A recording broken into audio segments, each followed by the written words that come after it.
Jordi, si et donem això, en què penses? Home, si em doneu això, penso en Joan Brossa, inevitablement. La A és el principi de tot l'alfabet, que és el gran tema també del Joan Brossa. Amb les formes que nosaltres no hi veiem res, ell hi veia una segona o una tercera forma. La feia servir segons li convingués. És aquest poder que saps que té el Brossa i que és de canviar les coses. Això és la cosa més senzilla que ha fet Brossa, que és la que ha acabat arribant, és la que no li va costar ni 2 segons de reflexionar, perquè fem així, ara fem així. Mira, ja està, cap de bou. I què cony vol dir això? L'inici, o què? L'inici, l'alfa. De la mateixa manera que la T de Tàpies al dret o al revés, doncs la T de Tàpies, el Torracollons Brossa, crea la.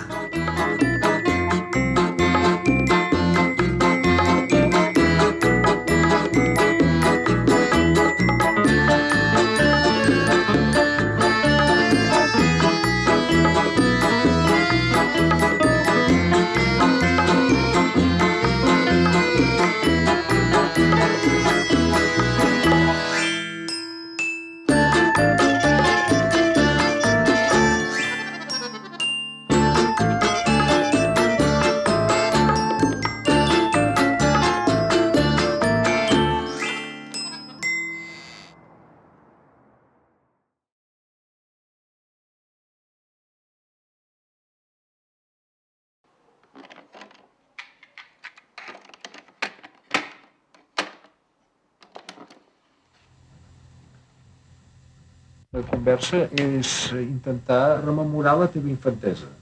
Aleshores, quan neixes, tu? Bueno, és igual, ja ho sé jo. Sí, el 19 de 1919, al carrer Wagner. El carrer Wagner, on era? El carrer Wagner era Sant Gervasi, el que ara és el general Mitra.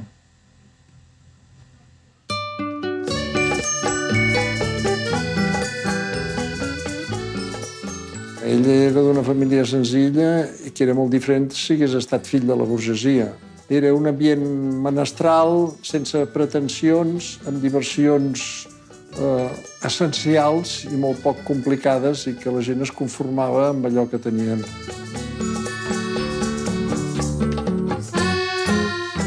El seu pare era litògraf i feia els gravats de moltes coses.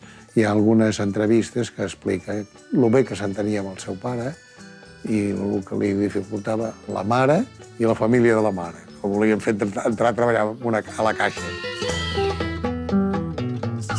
Tenia molts joguets, doncs els va anar donant, volia que estessin en el museu. Aquest és curiós perquè és de quan ell era bastant petit, és un joc de màgia. O sigui, que ja va entrar en la màgia quan era petit. I en aquesta caixa de màgia hi ha un llibret i escrivia a mà al costat, diu, para este procedimiento se necesita una persona del público. Si quiere acercarse a usted, por favor. Sí, feia una obra de teatre ja quan tenia potser 10 anys.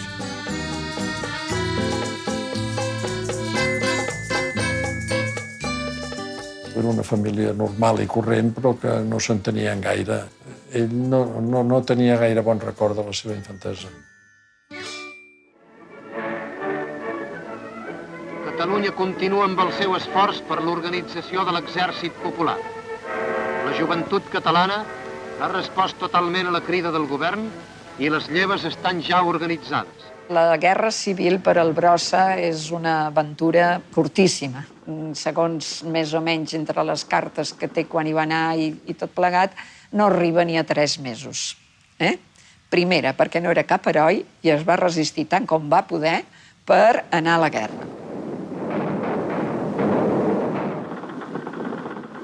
Durant la guerra va fer un petit text que li van publicar en un butlletí de la seva divisió, però és a Salamanca, quan està fent el servei militar, quan comença a escriure el que ell en diu imatges hipnagògiques. Ell estava molt interessat per la psicologia i allà, doncs, bé, va llegir sobre això i escrivia imatges que se li acudien a mitjanit o en estat de semivella.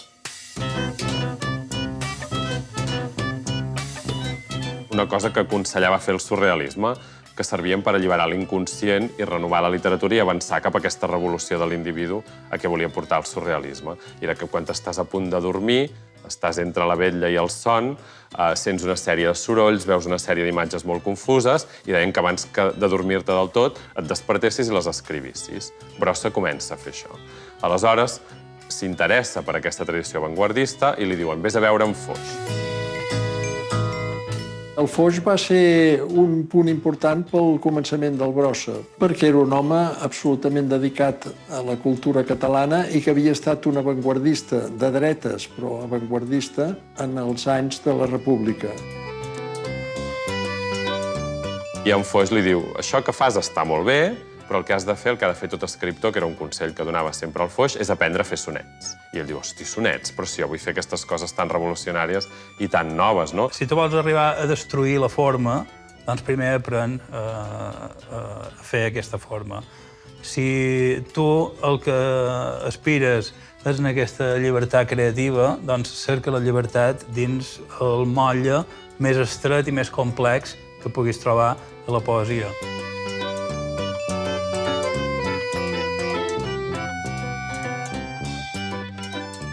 Brossa prové del surrealisme i se'n va al pol oposat, que és Foix, ho combina i aquí ja comença a fer coses noves, absolutament allunyades del surrealisme, absolutament allunyades de Foix, i comença a crear la seva tradició.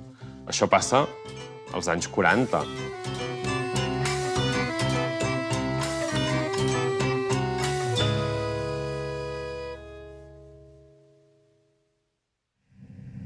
Llavors ja va venir quan a casa meva doncs, ja deia anar a treballar.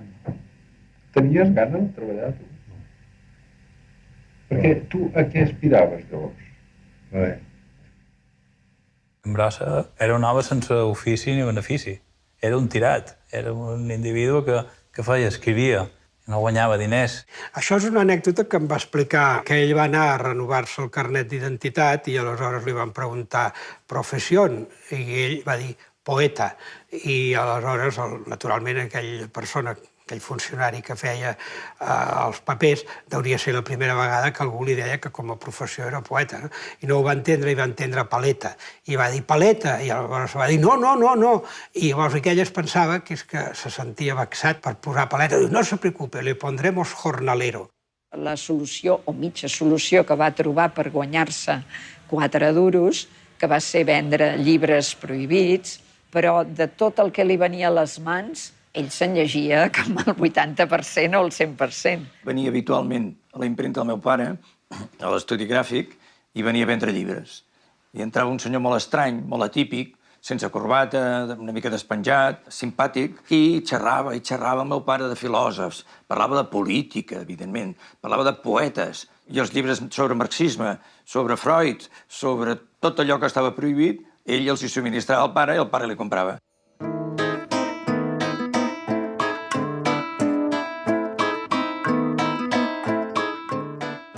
Recordo jo haver parlat amb en Brossa l'any 1942. Un xicot una mica parat, oi? Una mica, com he anat trobant el mot, una mica estaquirot, oi? Desconfiat del tot, oi? Vivia amb la tia i la cosineta, en un pis a part de la família de la mare. El pare s'havia mort. I el 46 és quan ja fem l'algo, perquè el Brossa tenia necessitat de començar a veure impresos els seus sonets i jo tenia necessitat també de començar a veure escrits les meves idees.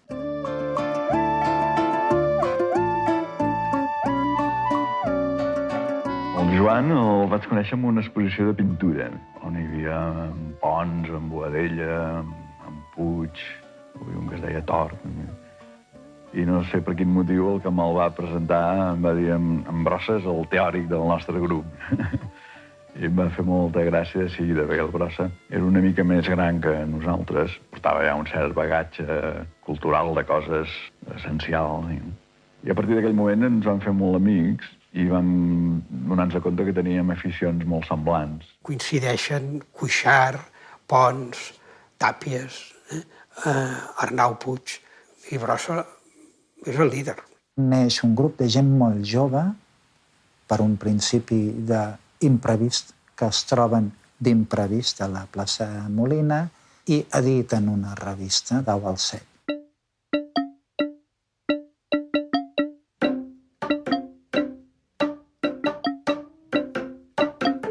Espanya és un desert cultural, la literatura catalana no pot tenir una presència pública, les avantguardes que havien començat abans de la guerra i que el franquisme havia tallat de socarrel, comencen a emergir i Dau al Set és una de les formes en què emergeix aquesta tradició avantguardista. Un dau, per definició, dintre de la cultura establerta, només té 6 cares. No en pot tenir 7. Per tant, com sortir-se'n d'això? Fent la jugada a l'impossible. Jugar a quina cara? Al 7.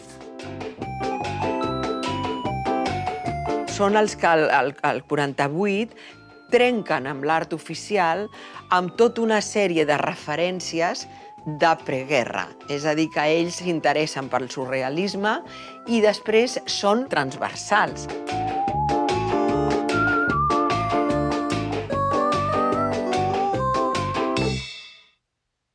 L'any 1951 es va organitzar una exposició Dau al Set a la Sala Caral, que va ser la primera i única exposició que va fer el grup. Ells van exposar els quadros i jo vaig exposar textos en català, que, per cert, abans d'obrir l'exposició va venir la policia i els va fer retirar.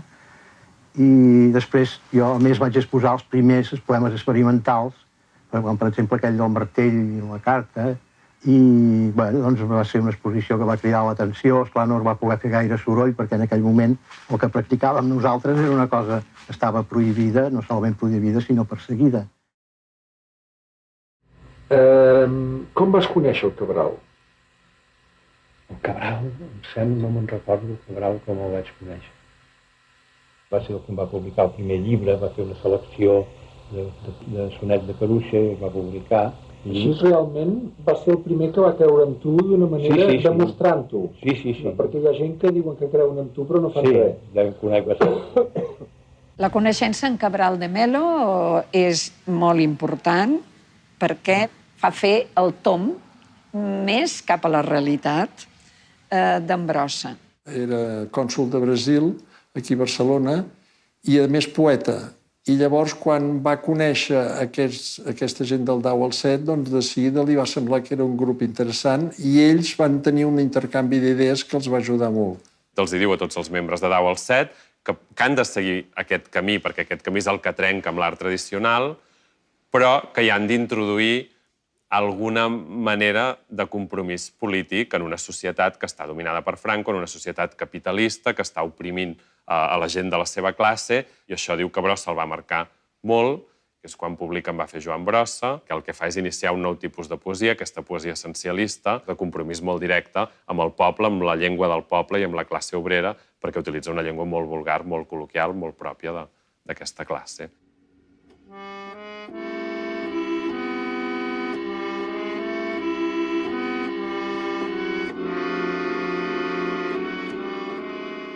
Passa un obrer. Passa un obrer amb el paquet del dinar. I hi ha un pobre assegut a terra. Dos industrials prenen cafè i reflexionen sobre el comerç.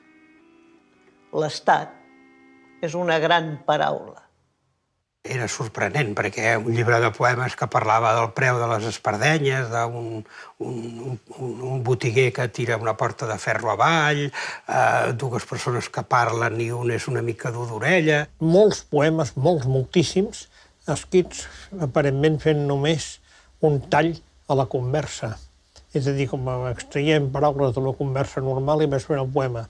No és una descoberta d'ell, i ell no creia que ho fos, una descoberta de Poliner. Però aquí hi ha coses extraordinàries, que són de poques ratlles. I és que això és un tipus de poesia que absolutament trenca contra qualsevol mena d'idea poètica que hi hagués a l'època a Catalunya i a tot arreu. Vull dir, presentar aquells poemes com a poema era una cosa inaudita en aquell moment. Yo no quiero transparencia en el lenguaje, yo no quiero claridad. Yo no voy a responder a máximas de claridad y precisión. Yo voy a enturbiar el lenguaje, yo lo voy a complicar, lo voy a desarticular, lo voy a deshacer. Y vaya si Brossa lo hizo. A l'estació. Em recordo d'una vegada, quan tenia 6 anys, que vaig baixar a beure aigua. Però el tren parava només un minut i quina no va ser la meva sorpresa en veure que arrencava.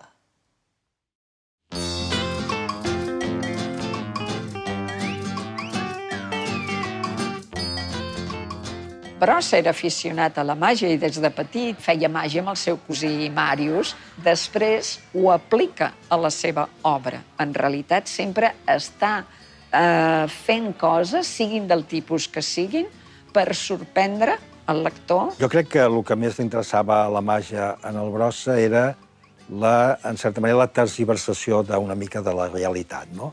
I que a través d'aquesta manipulació de la realitat podria causar sensacions i transmetre emocions al públic, no? Perquè tot era un joc, no?, a la seva ment. Tot era un joc, quasi un joc combinatori, un joc de màgia, no?, un joc de transformació, i les coses apareixen i de cop i volta desapareixen, no? La màgia té una gran relació amb la poesia, gairebé són dues cares de la mateixa piràmide que es troben en el punt més alt. Un joc de mans és una cosa que es va desenvolupant en el temps i que segueix un curs i al final acaba amb una sorpresa, que és precisament l'efecte del joc. Els bons poemes també tenen aquest aspecte, la sorpresa. Fregoli és 3/4 del mateix.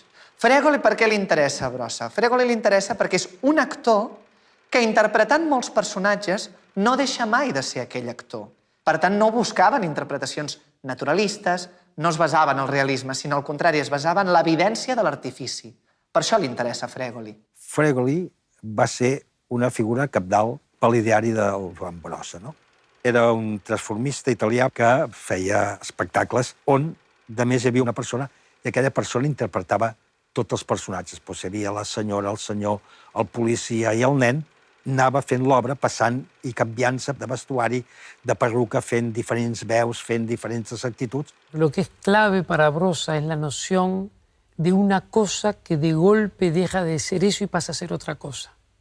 Y eso es el estado más puro del teatro. Aparecer y desaparecer, ser y no ser.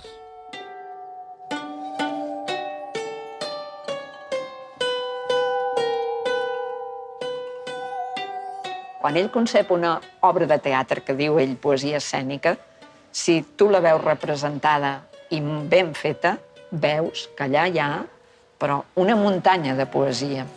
I el fet que és diferent perquè no s'assembla a l'altre tipus de teatre que tothom està acostumat, tant en els anys 50 com avui en dia, fa que costi d'entrar. Comença amb unes primeres accions que tenen molt a veure amb un teatre que deriva del neodadaisme i que podria arribar fins i tot a ser proper al que després s'ha anomenat els performance dels anys 60, però que això ho escriu als anys 40.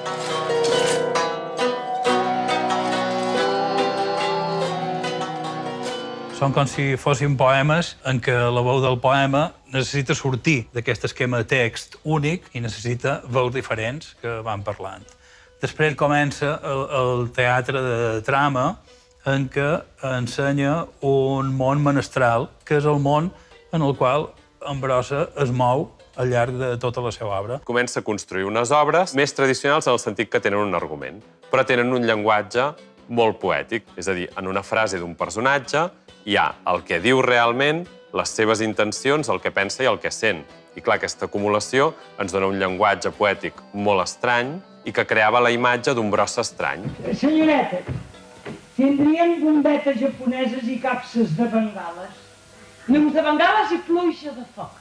I són regulars les estrelles. Són de les que s'enlairen i aboquen damunt dels espectadors una gran fluixa d'or. Si ho comparem amb el teatre que fèiem aquí, qualsevol obra del Brossa amb qualsevol Sagarra, per exemple, no tenen res a veure, perquè la composició formal no té res a veure i, per tant, el públic no estava acostumat a aquestes maneres de veure teatre ni d'entendre la representació. És molt difícil que un poema o una peça teatral de Brossa no sigui reconeguda immediatament per un lector o un auditori. Això indica alguna cosa, és a dir, és impossible confondre Brossa amb un altre. Jo sé que en Brossa, en Joan, poques coses li agradaven de les que veia que li havien fet, no? El seu teatre és perfectament representable. Parteix de situacions quotidianes, situacions reals. Ara bé, el llenguatge és el llenguatge d'un poeta. I aquí rau la dificultat. La meva veritat no demana cantons. Lluny por de la por. Finalment acaba tornant a unes formes irregulars, que s'anomena el teatre irregular, amb una gran presència de la importància que va tenir el transformisme i Fregoli en el seu món, i també el món del music hall. No? Jo entenc que tot el que un fa no és de domini públic. Per ara estic encantada de viure, però els rius també s'espatllen per alguna cosa es diu home casat, ruca espatllada. La poesia escènica del Brossa és una cosa que encara s'ha de reivindicar, representar de manera sistemàtica. Hem de convèncer els nostres directors i actors perquè se'l creguin, perquè jo crec que és un gran autor teatral que no ha estat suficientment explotat. Ja estic tip. He vingut amb les mans buides. Els arbres són molt descarats.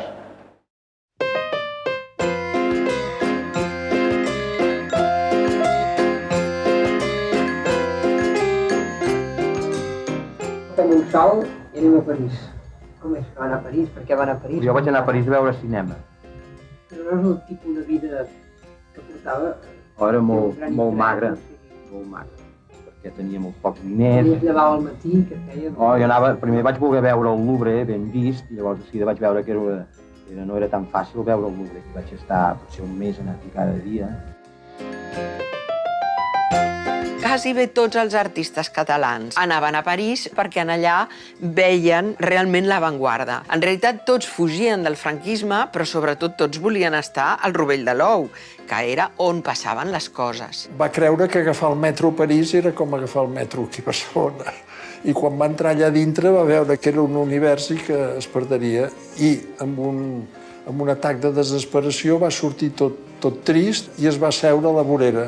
I en aquell moment, al cap de 2 minuts, va passar un cotxe, obre la finestra i diu: «Què fots aquí, brossa?» Era el Cuixart. Si no hagués passat el Cuixart, potser encara hi fora assegut en aquella vorera, en allà, com si fos un monjo zen d'aquells que aguanten totes les adversitats que puguin caure damunt d'ells.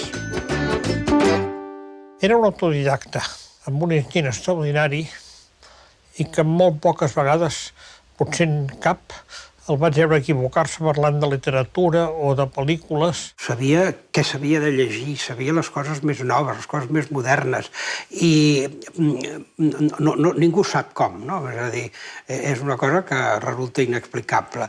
A mi l'estímul, generalment, em ve més de la pintura que no pas de la literatura. Jo, quan llegeixo literatura, doncs es queda allà i prou. En canvi, m'estimo molt veure quadros, sobretot d'uns pintors determinats. És com una mena de cosa, com si carregués les piles, no? M'estimula, em posa en marxa. He col·laborat amb personatges que he tingut afinitat, com el Miró, el Tàpies o el Moisès Vilèlia. En Brossa feia molts llibres d'artista, que eren col·laboracions amb artistes, que es publicaven com a llibres de bibliòfil, que són llibres d'edicions molt limitades, llibres molt cars. Eren llibres en els que normalment hi havia una col·laboració de l'artista amb gravats o amb litografies i uns poemes, en aquest cas d'en Brossa. Per això que el Brossa feia broma de dir, bueno, això ho veneu pels 6 gravats signats de l'artista i jo sóc aquí el sidecar, el que realment porta la moto és el Miró o el Tàpies o el Chillida, jo acompanyo només.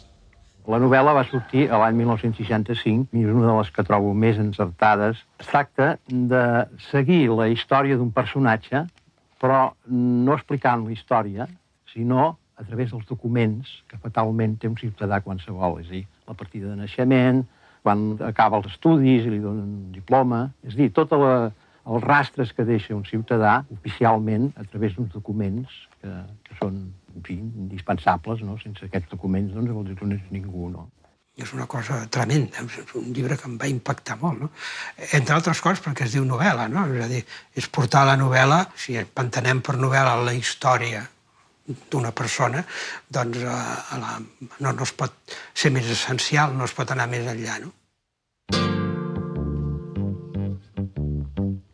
la Madelon crec que va ser... Qui era la Madelon? La Madelon era una noia holandesa que va venir un cert temps, uns certs anys, no recordo quins anys. A treballar a Barcelona? Sí, va venir a treballar a Barcelona i vam fer molt amics i vam fer una amistat així bastant. El que passa que jo no tenia possibilitats. La Madelon era una noia molt ben acostumada. Necessitava un tren de vida que jo no li podia donar. Jo crec que ell, durant molts anys, econòmicament, les coses no eren fàcils per ell. Ell era un home molt auster, tant per altra banda. Podia passar sense dinar o sense sopar si calia i es quedava igual. Per anar a veure a Brossa havies d'entrar per l'entrada del servei, perquè havies d'agafar el muntacàrregues i anar fins a dalt de tot. Aleshores et trobaves aquella mena de camí estret entre papers i papers. Tenia una petita taula que era on ell treballava i aleshores muntanyes i muntanyes de papers, revistes. Aquest estudi, encara que es veu a primera vista, sembla una mica caòtic, no ho és, està ordenadíssim. I jo sempre em fa patir una mica quan venen visites i es comencen a passejar per aquí al mig, perquè si em tiren per terra una pila d'aquestes, després tinc molta feina a tornar-la a reconstruir. Si jo li vaig oferir, dic, jo t'ajudaré a posar ordre. Diu, no. Diu, el meu ordre és aquest. Una cosa que em va anar pipant del Brossa és que no se rentava. I llavors cada vegada fotia més mala olor. I a mi això va arribar un moment que em molestava realment. No només era un proletari, sinó que ell anava disfressat de proletari, anava disfressat. Portava el pèl de la barba crescut i tu no entenies com sempre anava amb el pèl de la mateixa mida. Segur que no tenia una màquina amb un número fixe. I escriu a llapis, no escriu a màquina. Portava les sabates foradades. Era una imatge, caminar, llegir i actuar. ¿No te acuerdas de cómo habíamos quedado esta noche, Mark? No te acuerdas. No sabes ni quién soy. ¿Qué me dices? Oye, pero estás muy ocupado en este momento. Mark, por favor, no me digas estas cosas. Sabes que he hecho muchos kilómetros para llegar hasta aquí. La personalitat del Brossa era bastant variada, perquè hi havia un Brossa intel·lectual, sense que això sigui pejoratiu ni posar-li cap corona, és a dir, l'home, el creador, però també era un home que amb el tracte era molt divertit. Era un gran contador d'acudits. ¡Pero coño! ¿No te das cuenta cuando el delantero venía, coño, como le jodió? Y el portero, coño, estuvo fenomenal. Molt casolà i molt divertit, també. Li agradava fer conya i disfressar-se i posar-se coses i fer... Era un animador fantástico. A continuación, en un homenaje a una de nuestras provincias españolas, que es Cataluña, el maestro interpreta una pieza del más contemporáneo de los compositores catalanes, que es Federico Mompou. Els pins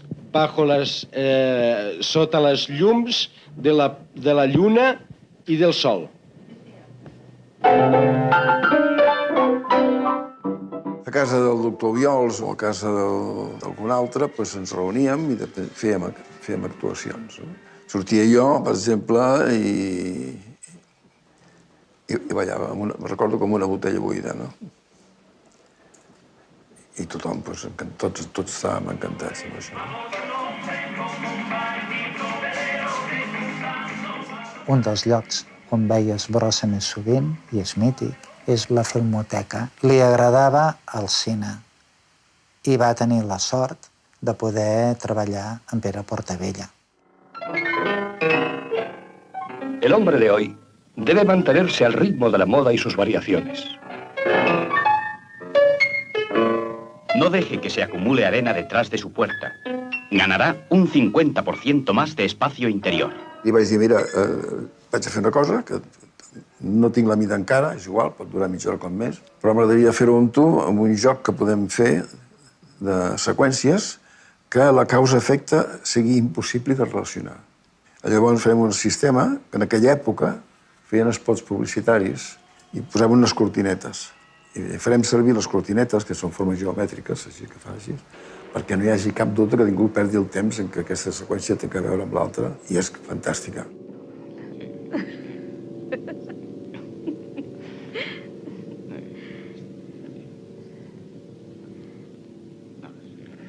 La gràcia d'aquesta gent és que s'escapa del cinema d'avantguarda, com això, cinema de pur joc, i, paradoxalment, amb una estranya força, posen com una narració convencional al cor de les pel·lícules, però malgrat això hi apliquen tota una parafernàlia de recursos que estaven en altres, que venien d'altres llocs, però que no s'havien aplicat mai a la narració convencional.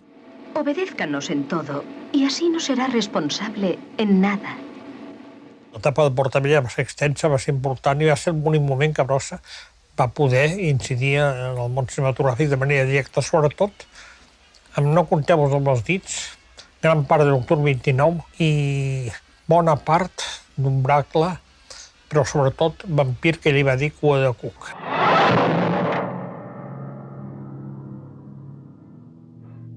Són petites conquestes que, mica en mica, van avançant en el que és la narració i el posar en qüestió la narració, que desafortunadament no triomfa o no s'imposa massivament en el consum, em refereixo, però queda allà, no? Vull dir, totes les enciclopèdies parlen d'això i no parlen de les pel·lícules convencionals, no?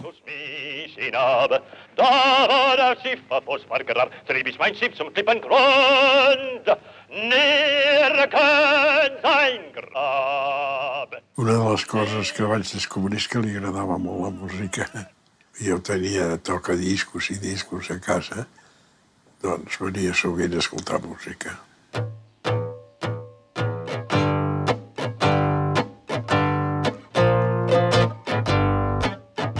Amb el Mestres hem tingut, potser és el músic que he col·laborat més, perquè tenim una sèrie de peces. Per exemple, hi ha una que es diu Concert per representar. Llavors hi va haver un moment que vam fer el Suite Buffa, que va tenir bastant èxit, la vam representar fora, a França.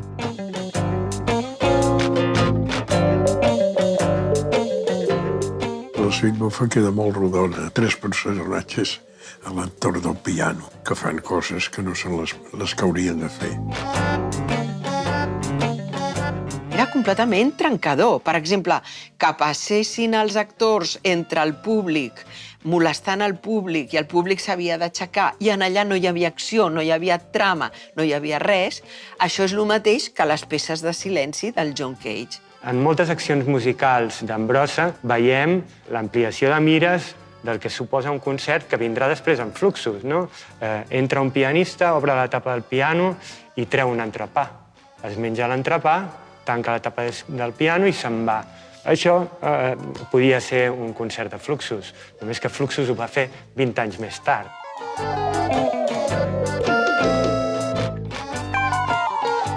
Parlant del Brossa, voldria dir que ha sigut un personatge clau per la meva trajectòria. Jo venia del piano, venia del conservatori, era un pianista en aquell moment que començava de música tradicional, i ell una mica em va despertar la meva sensibilitat en altres aspectes i em va ajudar a veure la música d'una altra manera i en realitat, si jo he fet la trajectòria que he fet, treballo de la manera que treballo, jo crec que una gran part és degut a la forma que ell me va orientar.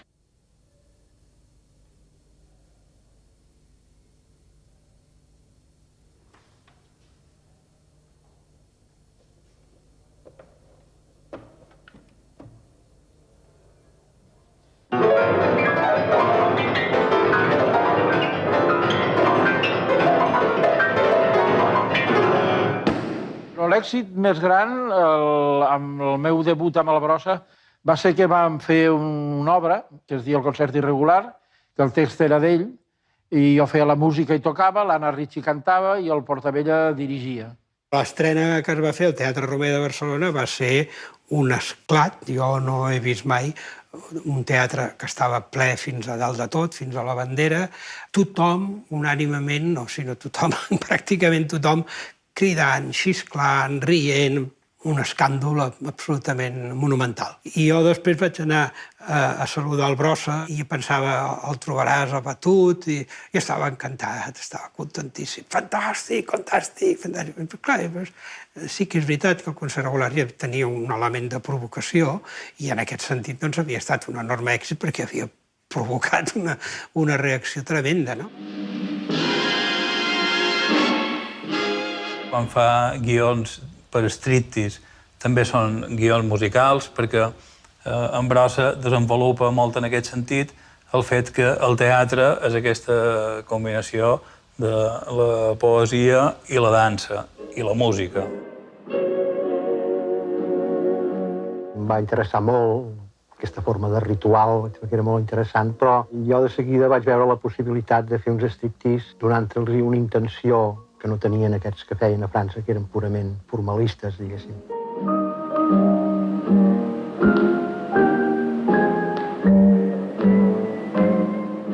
Jo havia conegut a la Cristalem, que considero que és una stripteasista sensacional, doncs bé, se'ns va ocórrer de fer-ne una per televisió. El director, que no recordo com es deia, doncs va dir que això era un suïcidi perquè la censura doncs, era impossible que deixés passar. Però de totes maneres ho vam fer, va quedar molt bé, la noia es anava despullant i anava traient cartes de totes les parts interiors.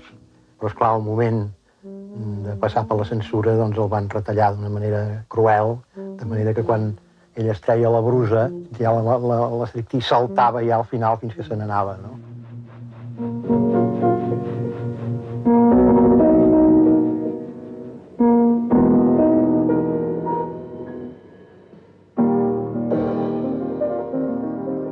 I ara que anam cap a aquest totalitarisme de la censura, en Brossa és un poeta que si un jutge fatxa d'aquests que governen ara llegís detingudament, el podria enviar a judici. I quan vas començar a tenir tu contactes amb la gent del Suc? Que recordo una vegada que havia deixat l'estudi aquest que tinc al carrer Balmes, l'havia deixat diverses vegades perquè vinguessin a fer reunions. No. Que a mi sempre em deien que marxés, que jo deixés l'estudi, que marxés, perquè si passava alguna cosa que jo no hauria de saber res. No? Ell no va militar mai pel propi caràcter seu i tot això, no? Però tots els amics nostres eren tots d'esquerres. I el Suc en aquell moment no ho agafava tot, però ell no va militar mai. Però indiscutiblement era un antifranquista sèrio. Joan Brossa.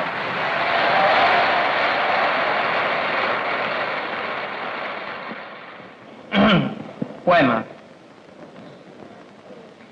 Del cos dels Mossos de l'Esquadra només n'hi ha autoritzada una secció que és considerada com a força d'ordre públic i es limita concretament a prestar servei a la Diputació Provincial.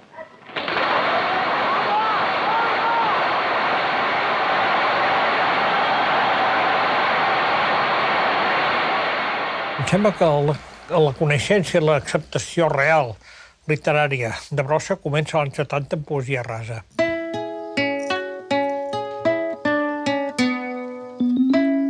Poesia rasa és un volum que aplega una selecció de llibres escrits per Brossa entre l'any 43 i l'any 59. Amb el pròleg del Manuel Sacristán, que és el que li dona, diguem-ne, via lliure des del punt de vista de les esquerres. Manuel Sacristán era una persona comunista vinculada al PSUV. El Brossa comença a emergir i a florir com tota aquesta cultura d'esperit d'avantguarda que era enormement minoritari.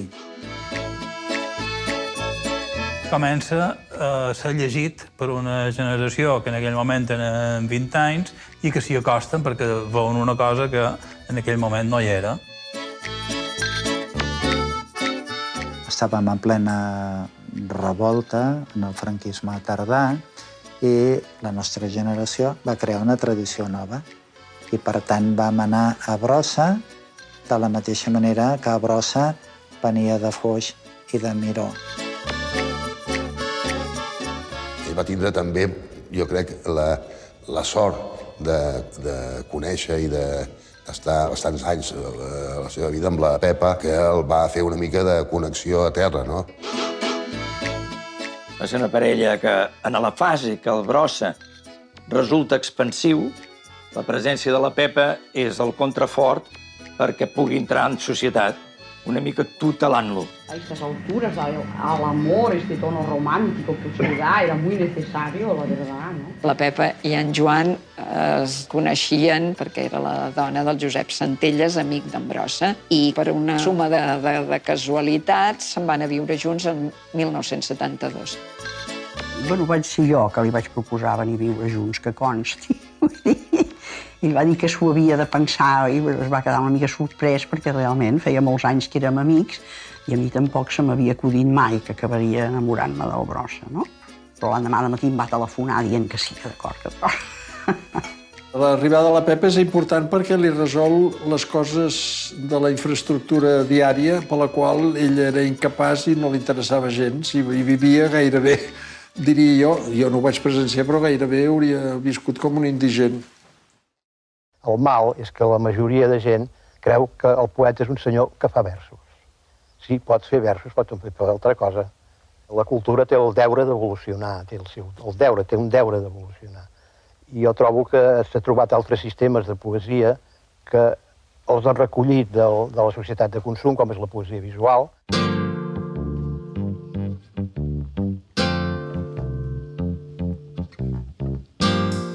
Avui dia ens comuniquem amb imatges. Doncs què pot fer el poeta? Agafar les imatges com si fossin paraules i fer-ne poemes.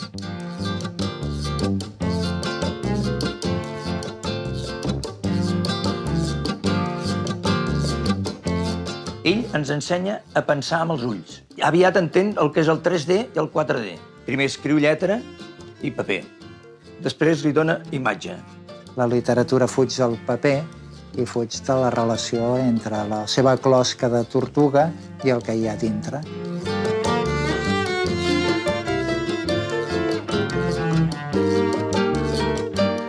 Hi ha poesia visual que, pel que fa al significat lèxic, és molt evident, i després hi ha poesia visual que juga amb elements quotidians o amb elements tipogràfics que dona el resultat d'algú que es posa davant del poema i diu, bé, i això què vol dir? Però sí que és una poesia que sempre transmet algun sentiment, alguna sensació, i és una manera molt especial de fer poesia. Recordo el primer dia que vaig veure el poema visual dedicat al Che. Fer una elegia en la que queda clar que la mort de la persona suposa la desaparició de les lletres que composen el seu nom de l'abecedari, no sé si hi ha una elegia més gran, que era d'aquesta essencialitat. És a dir, l'obra del Brossa és molt essencialista, o sigui, va al cor de la cosa.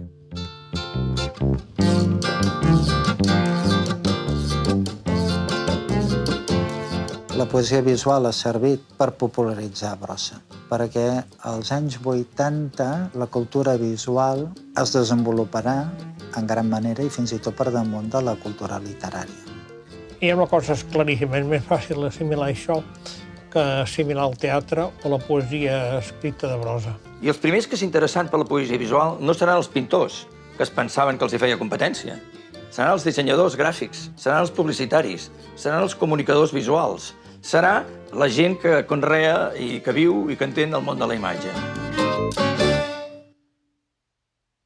L'exposició del 82 a la Galeria Joan Prats és la primera exposició d'en Brossa en sèrio, que se'l presenta realment amb una altra dimensió, no la dimensió simplement del poeta que acompanya altres artistes, sinó del poeta total, el poeta que fa poemes objecte, que fa imatges. Jo vaig veure els primers, eren aquests fets completament per ell, i són coses molt, molt modestes. I em va encantar l'humor. O sigui, els objectes del Joan Brossa es caracteritzen per tenir sentit de l'humor, molta ironia. Primer va començar molt amb el tema de petits subjectes i el meu pare va ser el que va parlar amb ell d'intentar fer obres, o sigui, poemes subjectes més grans.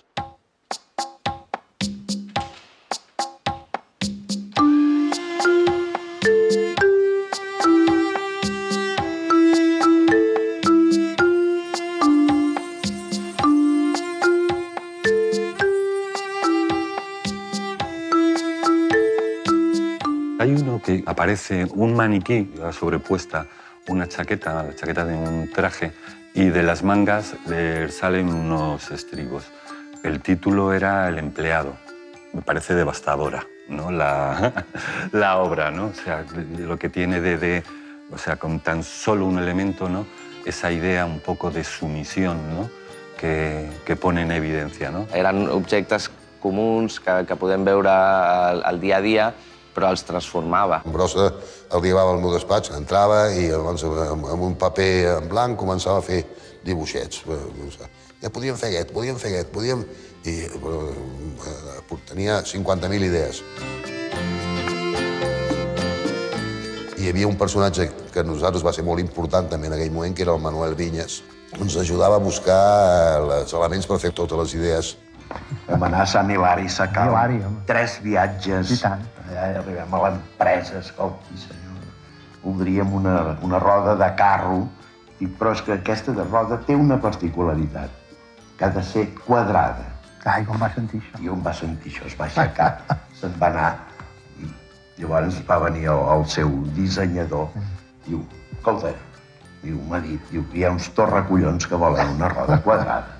No és Brossa que busca les galeries. Les galeries comencen a entendre que el Brossa és aprofitable com a mercaderia artística.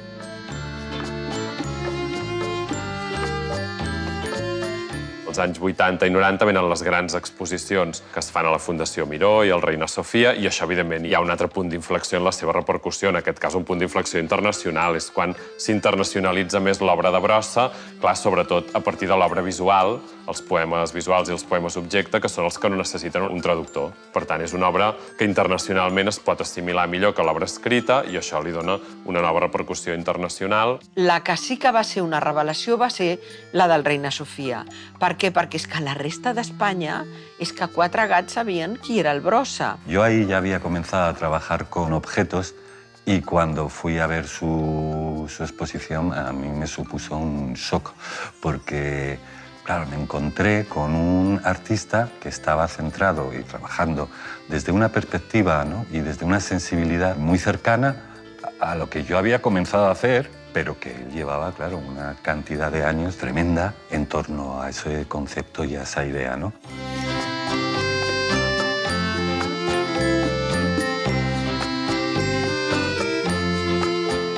És una de les obres més conegudes de Joan Brossa, dura i irònica.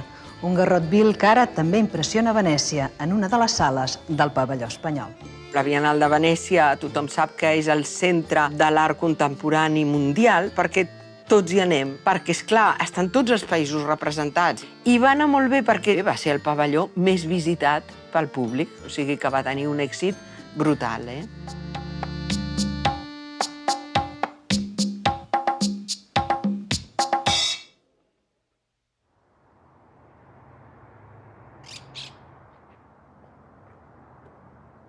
Ja comença a ser popular i, per tant, aquells que es volen significar amb la creativitat, amb la innovació i la renovació social, li fan encàrrecs. Li fascinen els reptes de lo que és l'escultura pública i cada vegada que se li feia una proposta, ell estava il·lusionat de que hi hagués aquestes escultures extraordinàries, no? Hi ha un de molt conegut, que és aquelles lletres de Barquino que estan a davant de la catedral, que allò era una manera de redissenyar poèticament els pilars que impedeixen passar els cotxes a les voreres, tot i que ha quedat col·locat allà. Hi ha façanes d'edificis, la façana del Col·legi d'Arquitectes de Barcelona, que està dissenyada per Brossa. Tot això són maneres de trobar nous espais públics, nous espais compartits a la poesia.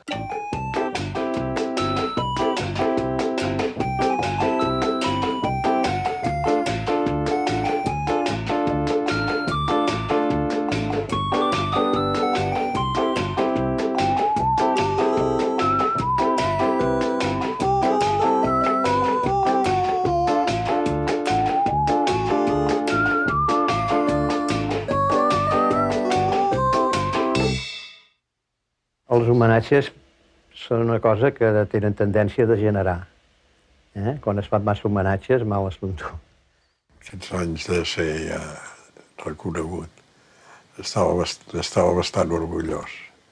Diu, jo he fet al revés que els altres. I m'he desjubilat. A partir dels 60 anys es va desjubilar.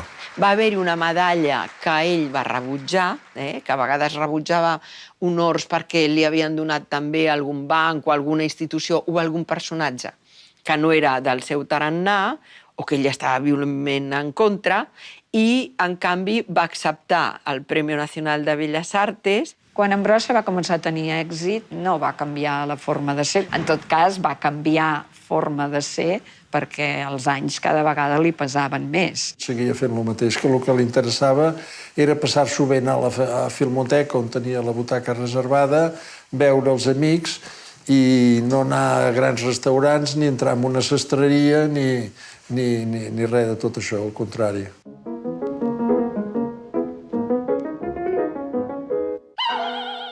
Recordo que a TV3 li van encarregar que fes unes cortinetes per separar, que no li van pagar mai, però no perquè no li volguessin pagar, perquè ell senzillament no va saber com presentar cap factura, ni res, que això, home, ara es pagaria molt bé, no?, una cosa d'aquestes. Era un gran artista de renom internacional i ell vivia de manera miserable i amb el que tenia, Aleshores, finalment arriba un acord amb l'Ajuntament de Barcelona que es fa càrrec de la seva manutenció, de les seves despeses fonamentals, i a canvi ell cedeix la seva obra. L'acord amb l'Ajuntament ve en el moment que Brossa ja és reconegut i viu a la misèria. I Brossa no té instruments per viure ni per treballar. I la part intel·lectual de l'Ajuntament de Barcelona entenen que el llegat Brossa pot tenir un vitalici i perquè ell pugui sobreviure. I ell lliura totes les seves obres, patrimoni de Tàpies, el del Balset, de les seves pròpies obres a l'Ajuntament de Barcelona, a canvi d'un vitalici.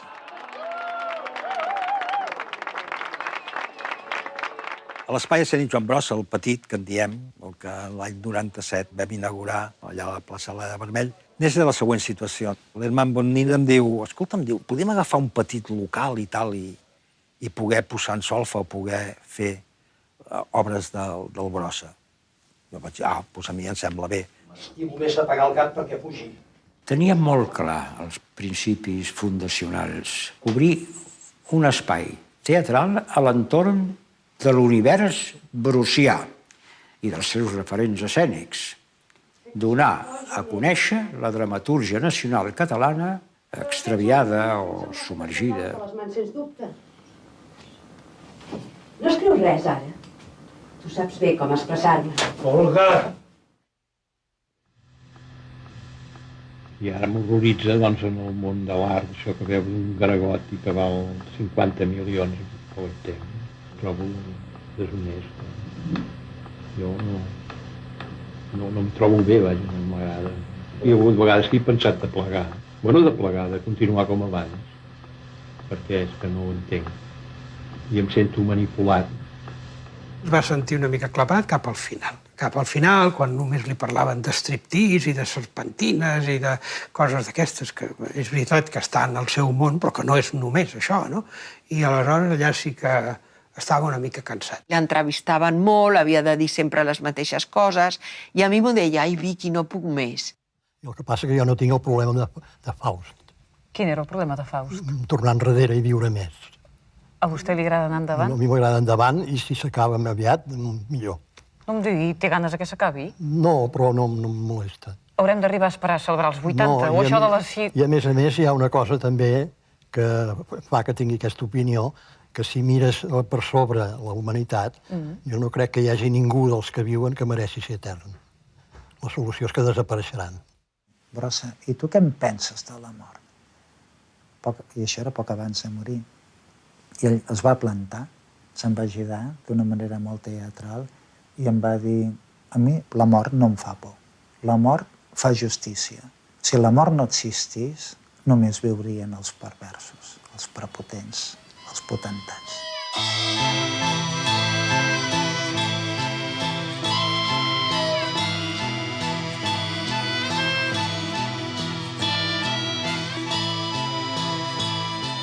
Un bon dia em va dir que volia fer una fundació. Llavors, quan va morir, jo li vaig dir a la Pepa, bueno, dic que ens hem de fer la fundació. Em va dir, no, deixa'm tranquil·la, ara estic molt atabalada i I un bon dia em va trucar i em va dir ja està, ja he fet la fundació.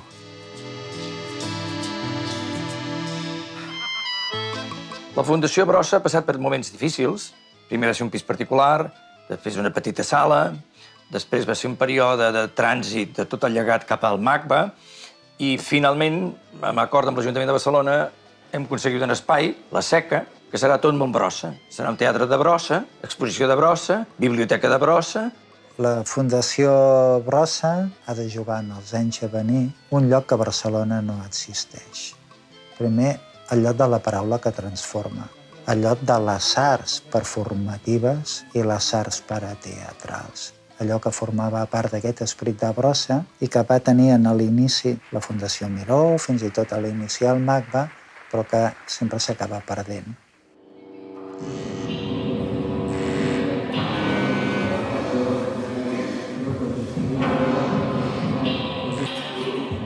Avui en dia és totalment reivindicable perquè en Brossa, amb els anys, s'ha fet més modern. La comprensió de la seva obra que no va trobar en els anys en què ell l'estava produint, avui en dia és més fàcil d'entendre. El primer objeto poema de Brossa es un trozo de cartón arrugado que encuentra en la basura y que tenía la forma de una corteza. Devolver al mundo lo que éste había descartado, o en términos más cristianos, hacer que lo impuro se purifique. El Brossa no és que sigui reivindicable, és que encara està per descobrir. És a dir, estem en un procés de coneixement del Brossa, com estem en un procés imprescindible de reubicar tot el que ha estat en la literatura i el teatre, etc., des de després de la guerra fins ara.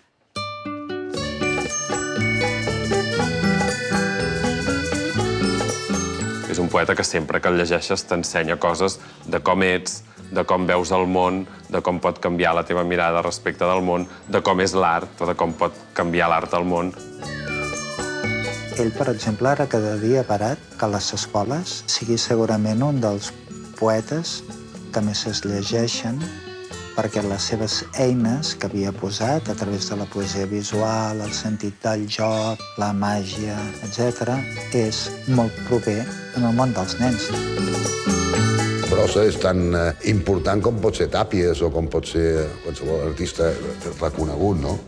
Jo crec que és un artista que quedarà i la demostració és que se segueix parlant de Brossa i és un dels artistes que possiblement ha resistit millor el pas dels anys. Una de les coses que crec que Joan Brossa ha fet increïble és la influència en el disseny gràfic. També tenim que tenir en compte que Barcelona i Catalunya és una de les potències de disseny gràfic a nivell mundial i jo crec que molt ha sigut per la influència de Joan Brossa. Hi ha molta gent que s'hi ha post bé actualment i que no faria ben bé la mateixa sense l'existència prèvia i la coneixença de Brossa. Si se m'acostés un nano que volgués ser poeta, a part de dir-li escriu un sonnet cada dia, com va dir Fogen en Brossa, li diria també llegeix Brossa. Lo que más me impactó es el pensamiento que tiene Brossa sobre el arte, sobre el lenguaje, sobre el momento que le toca vivir. Y en ese sentido creo que Brossa es un artista inmenso. Quizás yo diría que es uno de los artistas y pensadores de la mirada en tanto que artista plástico y de la palabra en tanto que poeta, uno de los más grandes que ha tenido el siglo XX.